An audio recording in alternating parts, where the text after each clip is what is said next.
Good morning, Abundant Life Church. This is Pastor Chris. Today we're going to be in Romans chapter 8, verses 31 down through 39. I want to tell you about my proudest athletic achievement. In high school, I played several sports. I played basketball, baseball, football, I wrestled. Here's the thing. I was I was pretty equally adept at all these sports. I was at the same level in each sport. By that I mean I was horrible. I was a terrible athlete. I couldn't play any of those sports. But my proudest athletic achievement was in wrestling. Now, even though I lost every single match I ever wrestled, here's why I was proud of it. First day of practice, we had, I don't know, probably 35 guys show up to come out for the team.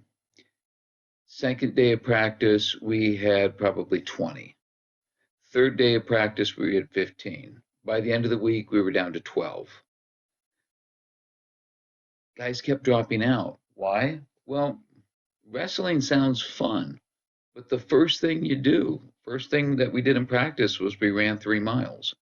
That was just to warm up. And then we came in, we did 100 push-ups, we did 100 sit-ups, we did stretching drills, we wrestled for an hour, and then we ended the session with 20 up downs. That's where you run in place, the coach blows a whistle, you hit the deck, and then you pop back up. Practice was brutal. It was hard. And I think the reason, well, no, I know the reason so many guys quit was because they went, well, this is harder than we thought it was. I'm proud of the fact that I never quit. I wasn't good by any stretch of the imagination, but I didn't quit. In today's passage, Paul was basically saying, if God is going to stick with you no matter what, then doesn't it make sense that we should stick with him no matter what? Unfortunately, it doesn't always work out that way. The number one cause of atheism isn't that somebody disagrees with theology. Is that they've been disappointed in God.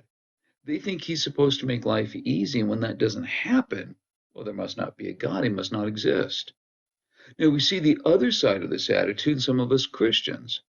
No, we aren't necessarily walking away from God, but the assumption is still the same, that God's job is to solve our problems, is to provide us with nothing but blessings.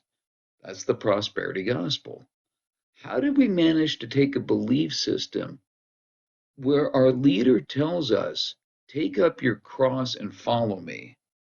How do we turn that into just tell Santa Claus whatever you want? That's what we'll look at today. We've gotten the idea that God owes us whatever we think it is that we're supposed to have. And this attitude actually sprang from seeing what God had done for us by giving us Jesus. And Paul reminds us of that. He reminds us what the Lord did for us and how he stands by us no matter what. Look at verse 31. What shall we say then in response to these things? If God is for us, who can be against us? Now, what shall we say in response to this or to these things, refers to what Paul just mentioned, that God causes all things to work together for good for those who love him. Now, remember from our last few sessions, that doesn't mean God is going to make you win everything. It means that in the end, God's salvation and victory gives us eternal life. And ultimately, that's all that will matter. Excuse me. Now look at verses 32 down through 34. He who did not spare his own son, but gave him up for us all, how will he not also, along with him, graciously give us all things? Who will bring any charge against those whom God has chosen? It is God who justifies. Who then is the one who condemns? No one. Jesus Christ, who died, more than that, who was raised to life, is at the right hand of God and is also interceding for us. If God's for us, who's going to be against us? But that doesn't mean everything's going to be easy if you're a Christian. Paul knew the church was going to be persecuted. Some would wonder why God would allow persecution to happen, and they'd wonder if they were even on the right side. But Paul wanted them to remember that God is on their side, even in tough times, so you can get through anything. Keep looking ahead, because that's how faith works.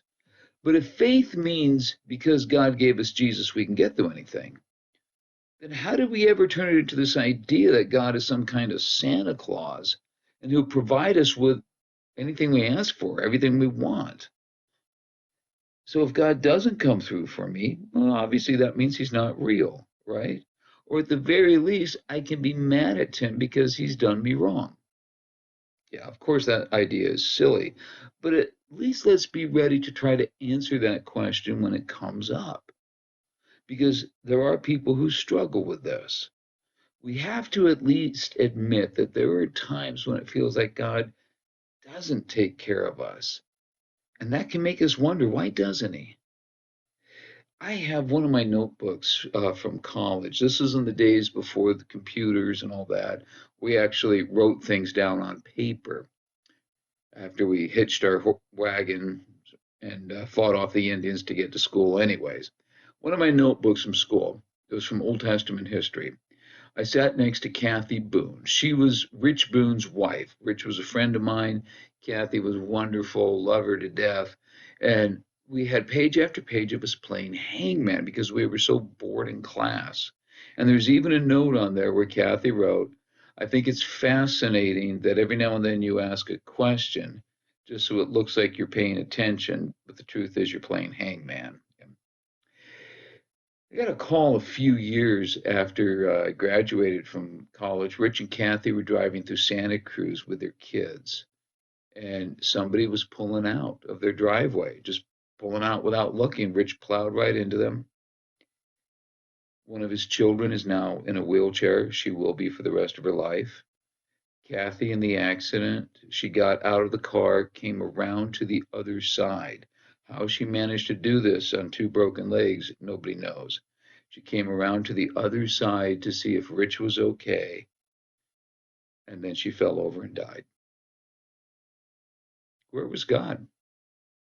Seriously, where was God? All God had to do was delay that car coming out a few minutes, and this family continues. Where was God? This question can eat at people so much that they can get discouraged and they can leave their faith. It's not a bad question. Why does God let us hurt? If he could solve this problem, then why hasn't he? The issue is more than just the greed of the prosperity gospel nonsense. Why doesn't God always bless us if he could?